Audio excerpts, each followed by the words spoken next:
इस सभी को नमस्कार। स्पेशल एजुकेशन यूट्यूब चैनल में सभी का हार्दिक स्वागत है। तो आप देख रहे हैं बहुत ही अच्छी खबर, सातवें वेतन आयोग से संबंधित खबर है।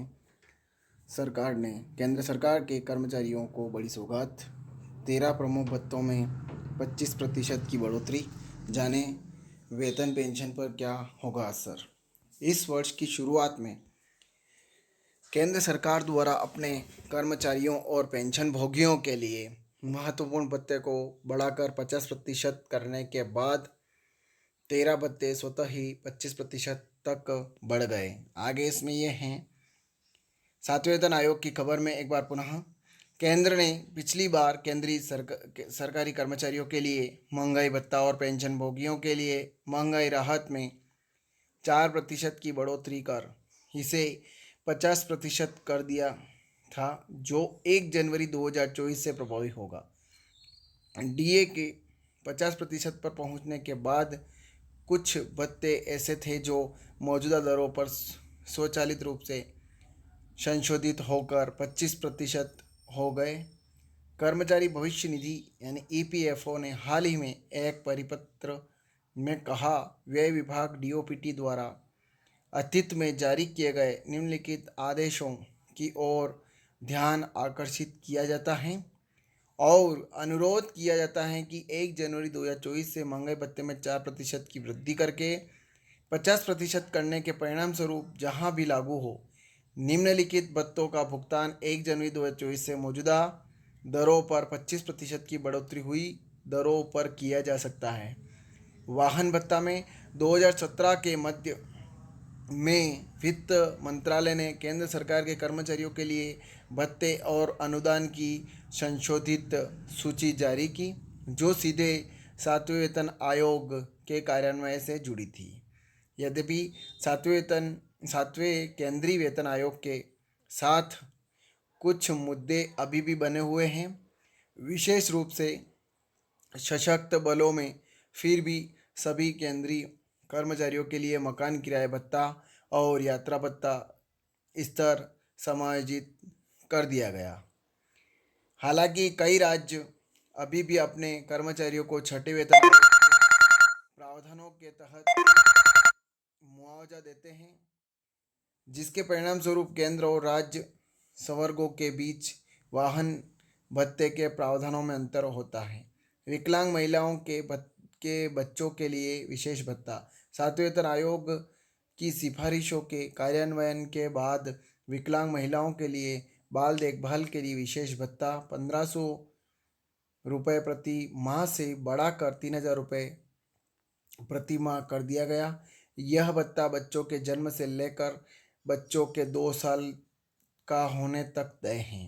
यह अधिकतम 2 सबसे बड़े जीवित बच्चों पर लागू होता है और जब भी संशोधित वेतन संरचना पर महंगाई भत्ते में 50% की वृद्धि होगी तो यह अपने आप 25% बढ़ जाएगा। यह परिवर्तन 1 जुलाई 2017 से प्रभावी है और यह सभी केंद्रीय सरकारी विकलांग महिला कर्मचारियों पर लागू है, चाहे उनकी पोस्टिंग का स्थान कुछ भी हो। बच्चों की शिक्षा भत्ता तो डीओपीटी ज्ञापन के अनुसार बच्चों की शिक्षा भत्ते की प्रतिपूर्ति की राशि 2812.5 रुपये प्रति माह निर्धारित होगी और छात्रावास सब्सिडी 8337.5 रुपये प्रति माह निर्धारित होगी, भले ही सरकारी कर्मचारी द्वारा वास्तविक व्यय कितना भी किया गया हो। सरकारी कर्मचारी के दिव्यांग बच्चों के लिए बाल शिक्षा भत्ते की प्रतिपूर्ति सामान्य दरों से दोगुनी का दर पर देय होगी, अर्थात 5625 रुपये प्रति माह निर्धारित वास्तविक व्यय पर ध्यान दिए बिना। विकलांग महिलाओं को बाल देखभाल के लिए विशेष भत्ते की दर कार्यालय ज्ञापन में उल्लेखित अन्य शर्तों के अधीन संशोधित कर 3750 रुपये प्रति माह कर दी गई है। ये सभी संशोधन 1 जनवरी 2024 से लागू होंगे, जब 4% की डीए बढ़ोतरी लागू होगी। मकान किराया भत्ता हाउस रेंट अलाउंस उस शहर पर निर्भर करेगा जिसमें कर्मचारी रहता है। शहरों को एक्स, वाई और जेड में वर्गीकृत किया गया है, जिसमें श्रेणी जेड में सबसे कम वृद्धि की गई है। सातवें वेतन आयोग के नियमों के अनुसार शहरों की श्रेणी के आधार पर एचआरए दरों को 30%, 20% और 10% तक संशोधित किया जाना है। सातवें वेतन आयोग के एचआरए की अलग अधिसूचना के बारे में इकोनॉमिक टाइम्स ने Luthra and Luthra law office India के पार्टनर संजीव कुमार के हवाले से कहा कि वित्त मंत्रालय के ज्ञापन के अनुसार अतिरिक्त सरकारी अधिसूचना की आवश्यकता नहीं हो सकती। इसका मतलब है कि संशोधन को नई अधिसूचना की आवश्यकता के बिना सीधे लागू किया जा सकता है। अन्य कोई से भत्ते संशोधित किए गए हैं तो महंगाई भत्ते को मूल वेतन के 50% तक संशोधित करने के बाद कई भत्तों में भी मौजूदा दरों से 25% की वृद्धि की गई है।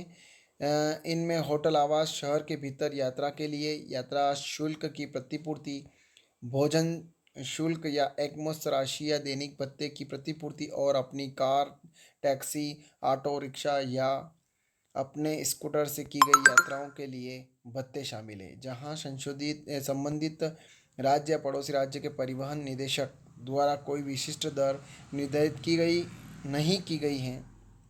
इसके अतिरिक्त स्थानांतरण पर सड़क मार्ग से निजी सामान के परिवहन की दर, ड्रेस भत्ता, विभाजित ड्यूटी भत्ता और प्रतिनियुक्ति भत्ते में 25% की वृद्धि देखी गई है। तो ये खबर थी। ज़्यादा से ज़्यादा शेयर करें, लाइक करें, कमेंट करें और आपको खबर कैसी लगी ज़रूर बताएं और अपने दोस्तों में भी शेयर करें। और आप मेरे चैनल पर नए हैं तो चैनल को सब्सक्राइब ज़रूर करें। जय हिंद, जय भारत।